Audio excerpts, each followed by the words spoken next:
कितने ज्यादा अजीब लोग हैं ये। मतलब इतना कुछ होने के बावजूद भी एक साथ कंपनी जा रहे हैं ये लोग। यकीन नहीं आ रहा मुझे। मसला क्या है तुम्हारा? हाँ, तुम क्या चाहती हो कि इस मामले को लेकर वो काम पर जाना छोड़ दें? बहुत से लोग इनकी कंपनी में रोजी कमा रहे हैं, उनके लिए तो जाना पड़ेगा। उन्हें जाना भी चाहिए, उनके लिए अच्छा है। इतना सब कुछ होने के बावजूद भी उनकी जिंदगी पर कोई फर्क नहीं पड़ा। अरे, मुझे इस बारे में नहीं मालूम कि उनकी जिंदगी में फर्क पड़ता है या नहीं। तुम बस अपनी फिक्र करो और ये सोचो कि कॉलेज की पढ़ाई खत्म होने के बाद तुम क्या करोगी। तुम तो सहाफी बनना चाहती हो ना? तुम्हें उन लोगों का हाल नहीं मालूम? सब बुरे हाल में है। काश कि तुम एक वकील बन जाती तो ज्यादा बेहतर रहता, मगर अब हो भी क्या सकता है।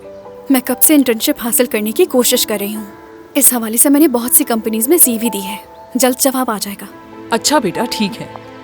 मेरी बात का बुरा मत मानो, मैं तो बस ऐसे ही बात कर रही थी। फिक्र रहती है ना मुझे तुम्हारी, लेकिन तुम जानती हो मैं इस बारे में ज्यादा नहीं जानती।